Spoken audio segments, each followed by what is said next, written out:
میں نے عرض کیا تھا کہ مغرب سے یہ سیلاب نیو ورلڈ آرڈر کا چلا، جو کہ در حقیقت یہودیوں کا مالیاتی نظام ہے۔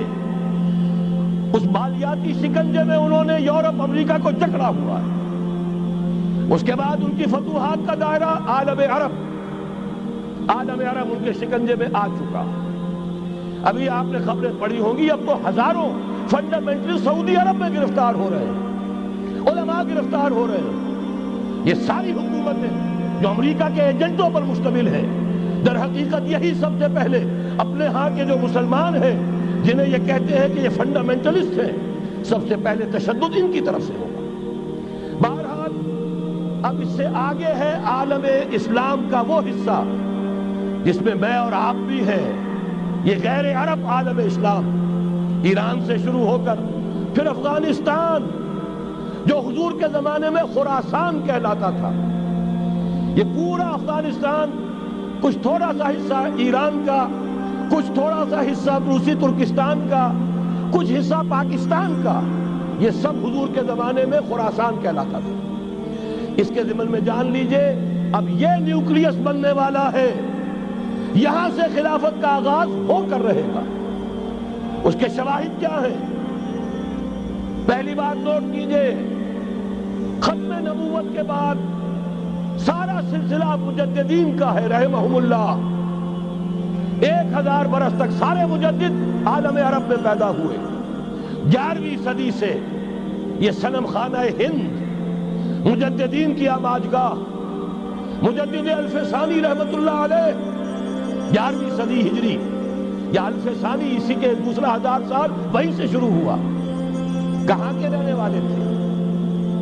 12ویں صدی کے مجدد اعظم شاہ ولی اللہ دہلوی، 13ویں صدی میں سید احمد بریلوی اور ان کے ساتھی شہید شاہ اسماعیل شہید، 14ویں صدی میں شیخ الہند، اسیر مالٹا، انگریز سے ٹکرا جانے والا۔ یہ مضمون ہم نے چھاپا تھا، اگرچہ چھپا تھا وہ پاکستان، روزنامہ پاکستان میں، ہم نے بھی اسے چھاپا۔ اب دوبارہ جو کتاب کا شائع کیا ہے، انگلینڈ میں، انگلستان میں خلافت کی اذان کے عنوان سے اسپیشل ایک جو ہے ندائے خلافت کا ایشو آیا ہے، اس میں دوبارہ ریپیٹ کیا ہے۔ اس سے آپ کو اندازہ ہوگا شیخ الہند کی شخصیت کا۔ جرمنی تک سے ان کی گفتگو چل رہی تھی، دارالخلافہ ترکی سے گفتگو چل رہی تھی، ہندوستان کو آزاد کرا کر دوبارہ اس کو ایک دارالاسلام کی شکل دینا۔ اس لیے کہ اس وقت تک آپ کو معلوم ہونا چاہیے ہندو ابھی سویا ہوا تھا۔ وہ غلامی کا جو بھی اس کے اوپر اثر پڑا تھا، مسلمانوں کی 1000 سالہ غلامی کا، اس کی وجہ سے اس میں کوئی حوصلہ تھا ہی نہیں۔ سیاست کے میدان میں ہندو ابھی آیا ہی نہیں تھا۔ اس وقت اگر کہیں وہ تجویز کامیاب ہو جاتی، وہ برلن پلان، وہ ریشمی رومال تحریک، تو واقعہ یہ ہے کہ 30 برس اور یہ بر عظیم پاک و ہند انگریز کا غلام نہ رہتا۔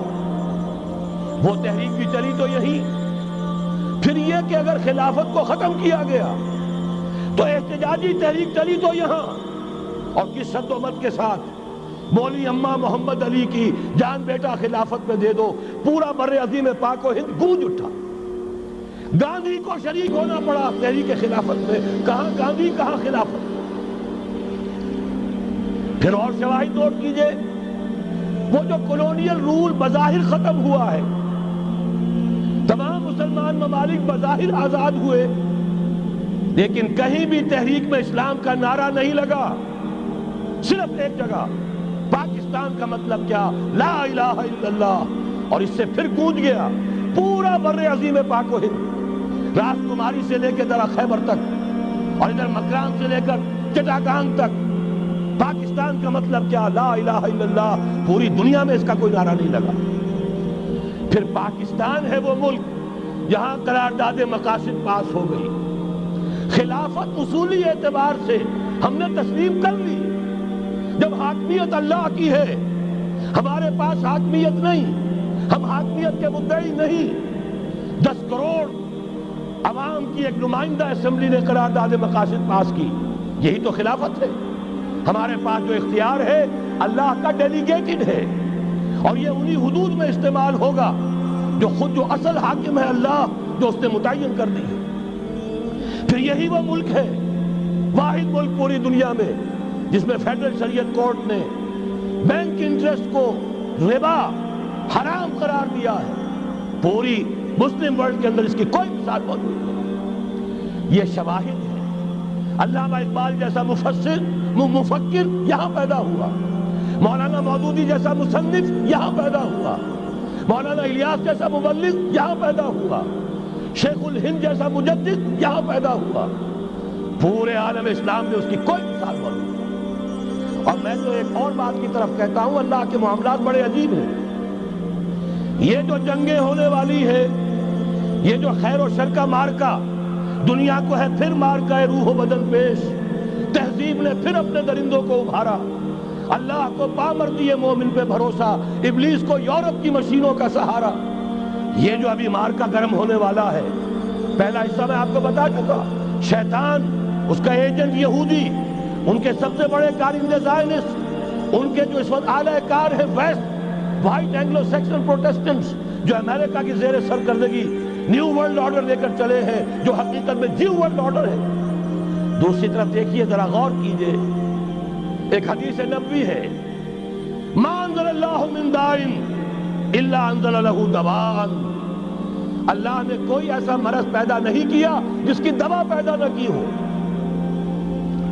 اسرائیل 1948 میں قائم ہو رہا ہے، پاکستان 1947 میں وجود میں آیا ہے۔ 1 سال پہلے جیسے ماں کی چھاتی میں اللہ دودھ پہلے پیدا کر دیتا ہے، بچے کی ولادت بعد میں ہوتی ہے، یہ قانون قدرت ہے۔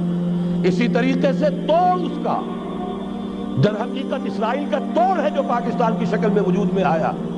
یہ دوسری بات ہے کہ ہم بھٹک گئے، منزل کا سراغ بھول گئے، ہم آ کر دولت کے پھندوں میں، اور سب سے بڑھ کر یہ کہ جو متروکہ جائیداد کے لالچ، ہم اس میں پڑ گئے، بھول گئے یہ پاکستان کس لیے بنایا تھا، بھٹک گئے۔